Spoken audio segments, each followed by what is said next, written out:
Première technique.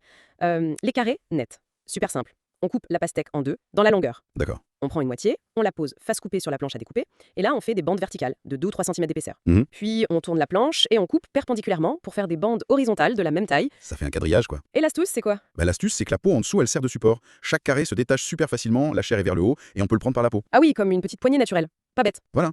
Très peu de jus qui s'échappe, la chair reste bien fraîche, et d'ailleurs, petite info nutrition en passant, Ah. la partie blanche, près de l'écorce, elle contient de la citrulline. C'est bon pour la circulation, l'élimination des déchets, donc faut pas hésiter à en laisser un peu. Intéressant, ça. Et cette méthode des carrés, je trouve qu'elle est vraiment efficace. C'est simple, c'est net, idéal si on a pas mal de monde, ça minimise le bazar. C'est ça, très pragmatique. Bon, deuxième méthode, les triangles sur socle. On prend l'autre moitié de pastèque, on la coupe d'abord en quartiers, Ok, puis chaque quartier en tranches, triangulaires, comme on fait souvent. Mais là, on va faire un truc en plus. je t'écoute.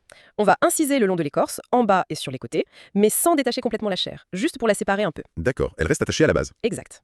Ensuite, on fait des entailles croisées dans la chair, tous les 2 cm environ, et on coupe ensuite ces entailles jusqu'à la base pour faire des cubes qui restent attachés à l'écorce. Ah, je vois.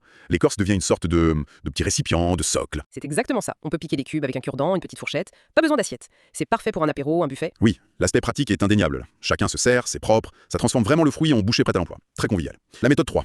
Les sapins ou les bâtonnets. Les sapins. Oui, on prend une tranche triangulaire classique, on incise l'écorce à la base, en 3 parties égales. Ok, 3 petites coupures. Voilà.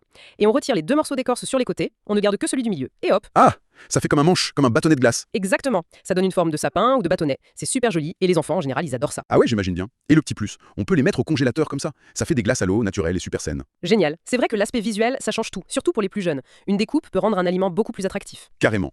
Allez, 4e méthode, le bateau convivial. Le bateau, encore une image sympa. Oui, là on sépare complètement la chair de l'écorce. Mais attention, il faut essayer de garder l'écorce bien intacte en un seul morceau, comme une coque de bateau vide. D'accord, on la vide délicatement. C'est ça. Ensuite, on coupe la chair qu'on a retirée en morceaux, taille bouchée, et on remet ces morceaux dans l'écorce vide. Ok. Mais en les disposant d'une façon un peu spéciale. On les pousse un coup vers la gauche, un coup vers la droite en alternant. Ça crée un effet de vague un peu en 3D. Ah oui, je vois l'idée. Ça donne du volume, une présentation originale. Voilà, ça fait un super centre de table. C'est généreux, ça invite au partage, on mange tous sur le même bateau.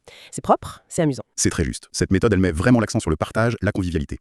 L'écorce comme plat de service naturel et ses dispositions, oui, ça favorise l'interaction. C'est l'esthétique qui sert le moment ensemble. Et pour finir, une petite dernière, plus tendre, la coupe romantique, en forme de cœur. Ah. Pour les occasions spéciales, peut-être. Exactement. On sépare encore une fois la chair de l'écorce, on prend le gros morceau de chair et on va juste arrondir un peu les angles vifs à la base. Ok, on adoucit la forme. Puis on fait une fine incision verticale, juste au milieu de la partie la plus large sur la longueur. Pas très profonde. D'accord. Et ensuite, on coupe simplement des tranches d'épaisseur égale, perpendiculairement à cette incision. Résultat?